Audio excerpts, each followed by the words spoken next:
The first step towards achieving your dreams is having the right coach.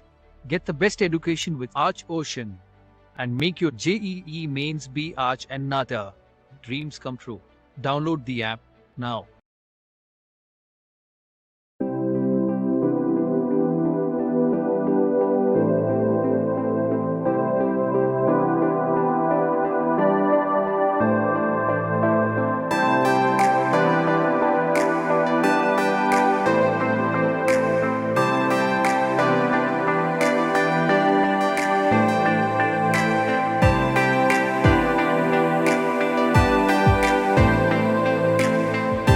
Hello guys, welcome back to my YouTube channel architecture life and studies. तो पिछली video में हमने बात किया था कि different types of admission process क्या होते हैं आर्किटेक्चर में। ठीक है, 2 के बारे में हमने डिफरेंट प्रोसेस पे बात की थी कि कितने टाइप ऑफ एडमिशन्स होते हैं जो बी आर्क में पार्ट लेते हैं। ठीक है, अगर आपने वो वीडियो नहीं देखी तो ये वीडियो शुरू होने से पहले आप वो वीडियो देख लो। डिस्क्रिप्शन में मैं उसकी लिंक डाल दूंगा जिससे कि आपको फर्स्ट पार्ट समझ में आ जाए। आज हम दूसरे पार्ट पे बात करेंगे। आज हम बात करेंगे स्टेट काउंसलिंग पे कि स्टेट काउंसलिंग क्या होता है, स्टेट काउंसलिंग के प्रोसेस क्या होते हैं, क्या क्या डॉक्यूमेंट नेसेसरी होता है, कौन कौन सी स्टेट अपनी स्टेट काउंसलिंग कराती है, वहां पे आपको किस पेपर के साथ अप्लाई करना है, आपको नाटा के साथ अप्लाई करना है, आपको जेई मेन पेपर 2 के साथ अप्लाई करना है। इन सारी चीज़ों के बारे में बात करेंगे। पिछली वीडियो पे आप लोगों के रिस्पॉन्स बहुत अच्छे आए थे। उम्मीद करता हूँ कि इस बार भी आप लोग वीडियो को कम से कम लाइक तो कर ही दोगे। उससे मेरे को पता चल जाता है कि जो मैं वीडियो आप लोगों तक पहुंचा रहा हूँ उससे आपको कोई फायदा मिल रहा है कि नहीं मिल रहा है। और दूसरा सबसे इंपॉर्टेंट काम आपको करना है, हमारे टेलीग्राम चैनल को आपको ज्वाइन कर लेना है। ठीक है, भले आप 23 के हो, 22 के हो, किसी भी ईयर के स्टूडेंट हो, आपको हमारा टेलीग्राम सबसे पहले ज्वाइन करना है। देखो वीडियो प्रोसेस के साथ डाल देता हूँ मैं, जिससे कि आप मेरे टेलीग्राम चैनल को ज्वाइन कर लो, जिससे कि मैं आपको सारे updates day wise update, even Google Meet की क्लासेस वगैरह जो भी एडमिशन के प्रोसेस में गूगल मीट पे मैं आपकी हेल्प कर पाऊँ, मैं अपने टेलीग्राम चैनल पे ही वो ऑपरेट करूँगा। तो लाइव तो यूट्यूब पे हम आ ही जाते हैं, उसके साथ साथ हम कुछ आपको गूगल मीट्स पे भी आपका जितना हो सकेगा हेल्प कर पाएंगे। तो वहाँ पे आपको ज्वाइन हो जाना है टेलीग्राम चैनल पे। पिछली वीडियो में हमने डिफरेंट टाइप्स ऑफ प्रोसेस देखा था कि क्या डिफरेंट टाइप्स ऑफ प्रोसेस है आपके बी आर्क में एडमिशन्स के। ठीक है, उसके बाद हमने देखा था जोसा में कौन कौन से कॉलेजेस आते हैं। जैसे जोसा में आपके आईटीज, एसपीए दिल्ली, आपके एसपीए भोपाल, एसपीए विजयवाड़ा, सारे एनआईटीज और गवर्नमेंट जीआईएफटीएस की बात करो, एसपीए भी सारी हमारी गवर्नमेंट यूनिवर्सिटी है, central funded university, central funded colleges है सॉरी। और Shri Mata Vaishno Devi university, BIT Mesra, Mizoram university, ये जो सारी है ये आपको जोसा और सीसैप काउंसलिंग से मिलेगी।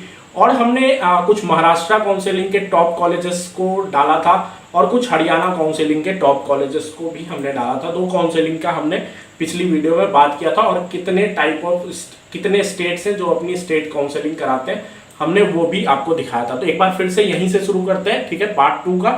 ठीक है, तो name of states taking part in counselling. ठीक है, तो आपके कौन कौन से स्टेट हैं जो सबसे ज्यादा अगर कोई इंपॉर्टेंट रोल प्ले करता है तो वो हो गया हमारा Maharashtra, then Gujarat, then Haryana, Rajasthan, Madhya Pradesh, Uttar Pradesh, Hyderabad, waste Bengal, Orissa, Karnataka, Tamil Nadu, Punjab, Chandigarh, Goa और केरल। ये सारे स्टेट्स अपनी स्टेट काउंसलिंग कराते हैं। अगर कोई बच्चा इससे डिफरेंट स्टेट का हो तो वो भी मेरे को कमेंट बॉक्स में मैसेज कर सकता है। एक बार मैं उनकी स्टेट्स का भी चेक कर लूँ, मे बी उनके स्टेट्स भी अगर स्टेट काउंसलिंग कराते होंगे।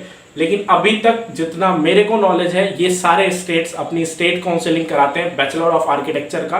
ठीक है, तमिलनाडु आपका हो गया, अन्ना यूनिवर्सिटी अपनी स्टेट काउंसलिंग कराती है जिससे कि आपको उसमें एडमिशन मिलेगा। ठीक है, तो अब हम देख लेते हैं प्रोसेस क्या रहने वाला है आपका अगर आप स्टेट काउंसलिंग कराते हो। तो स्टेट काउंसलिंग के आपके एप्लीकेशन फॉर्म निकलेंगे डिफरेंट स्टेट्स के अपनी ऑफिशियल वेबसाइट पे, उसकी एप्लीकेशन फॉर्म निकलती है। आप पूछोगे कि भैया हमको पता कैसे चलेगा कि हमारे जिस भी स्टेट का स्टेट काउंसलिंग डेट्स आया है कि नहीं। 1 मिनट, इस स्टेट काउंसलिंग के लिस्ट में आप दिल्ली को भी डाल दो क्योंकि दिल्ली भी अपना होम स्टेट काउंसलिंग कराती है और उसमें सिर्फ 2 कॉलेज है। एक हमारी गर्ल्स कॉलेज, सिर्फ और सिर्फ गर्ल्स कॉलेज है, और एक बॉयज कॉलेज है जो कि दिल्ली में है, वो भी पार्ट लेते हैं। ठीक है, स्टेट काउंसलिंग में, दिल्ली की स्टेट काउंसलिंग में, जैक दिल्ली में। ठीक है, तो स्टेट काउंसलिंग हरियाणा का जो प्रोसेस है उसके लिए मैंने एग्जांपल में हरियाणा लिया, ठीक है, क्योंकि हरियाणा के रेट्स अवेलेबल हो चुके हैं। आप कोई भी स्टेट ले लो, सेम प्रोसेस है, सबका सेम प्रोसेस है, ठीक है। तो सबसे पहले आपके एप्लीकेशन फॉर्म निकलेंगे, मतलब आपको अप्लाई करने के लिए निकलेगा। अब अप्लाई करने का जो भी अपडेट होगा आपको हमारे पास से मिल जाएगा। उसके लिए आपको क्या करना है, हमारे यूट्यूब चैनल को सब्सक्राइब करके रखना है, जिससे कि आपका कोई भी अपडेट मिस ना हो। जैसे ही कोई भी स्टेट की काउंसलिंग के डेट्स अवेलेबल होते हैं, हम आपको तुरंत अपडेट कर देंगे, ठीक है। तो सबसे पहले हमारा एडमिशन फॉर्म रिलीज होगा, ठीक है, उसको आपको अप्लाई कर लेना है। काउंसलिंग का जो फॉर्म होगा, भैया इसके लिए क्या पेपर भी देना पड़ेगा? नहीं, कोई पेपर नहीं देना पड़ेगा। आपका सिर्फ और सिर्फ एडमिशन या तो नाटा से होगा या फिर नाटा प्लस जेईई मेन पेपर 2 से होगा, ठीक है। दूसरा काम होता है, जैसे ही आप अप्लाई कर देते हो, अप्लाई करने के बाद आपका डॉक्यूमेंट वेरिफिकेशन होता है। अब वो तो या तो वो फिजिकली होगा या फिर ऑनलाइन होगा, ठीक है। फिजिकली मतलब आपको वहां जाके सबमिट करना पड़ेगा अपना डॉक्यूमेंट, या बाय पोस्ट सेंड करना पड़ेगा, या फिर आप ऑनलाइन डॉक्यूमेंट वेरीफाई करवाओगे। डॉक्यूमेंट क्या क्या आपकी नेसेसरी होती है डॉक्यूमेंट पे अगर हम बात करें, तो डॉक्यूमेंट में आपका आधार कार्ड, पैन कार्ड, पासपोर्ट, आपका मतलब आधार कार्ड आपका इंपॉर्टेंट रहना चाहिए। रेसिडेंटल प्रूफ मतलब स्टेट डोमिसाइल। स्टेट डोमिसाइल क्या होता है? आवासीय आपको इसलिए जरूरी है क्योंकि अगर आप स्टेट काउंसलिंग में अपने स्टेट में एडमिशन लेते हो तो आपको कुछ बेनिफिट मिलता है आपके लिए, कुछ सीट्स रिजर्व रहती है। उसके लिए आपको अपने स्टेट में अगर आप अप्लाई कर रहे हो तो आपको स्टेट की डोमिसाइल सर्टिफिकेट भी देनी पड़ेगी। देन फिर हमारे पास 10th का स्कोर कार्ड, जो भी 10th का आपका स्कोर कार्ड है, 12th और डिप्लोमा का स्कोर कार्ड, नाटा का स्कोर कार्ड, या फिर अगर आप जेईई मेन से एडमिशन ले रहे हैं तो जेईई मेन का स्कोर कार्ड, ठीक है। Character certificate issue by the school, ये सारी, और gap certificate if you are drop, मतलब अगर आपने ड्रॉप किया है तो आपको एक गैप सर्टिफिकेट बनाना पड़ेगा। आप पूछोगे कि गैप सर्टिफिकेट कहाँ से बनता है, तो ये कुछ नहीं, आप जाओगे अपने तहसील में और जाकर के वहां पे बनवा लोगे। आपको मतलब मुश्किल से 100 से 150 रुपए लगते हैं, ये आपका बन जाएगा, ठीक है। तो ये सारे डॉक्यूमेंट्स आपको सेंड करने हैं फिजिकली, या फिर आपको ऑनलाइन सबमिट करना है। डॉक्यूमेंट वेरीफाई होगा, और डॉक्यूमेंट वेरीफाई होने के बाद आपका मेरिट स्कोर कैलकुलेट होता है। अब डिपेंड करता है, different states different process apply करती है अपनी मेरिट स्कोर कैलकुलेशन में, या फिर वो नाटा का score divide by 2 plus 12th का स्कोर लेते हैं, या फिर नाटा का score divide by 2 plus 12th का स्कोर होल डिवाइडेड बाय 2 लेते हैं, ठीक है। वो आपकी उसके अकॉर्डिंग मेरिट स्कोर कैलकुलेट करके, आप देखो मेरिट स्कोर क्या होता है मैं आपको बता देता हूँ।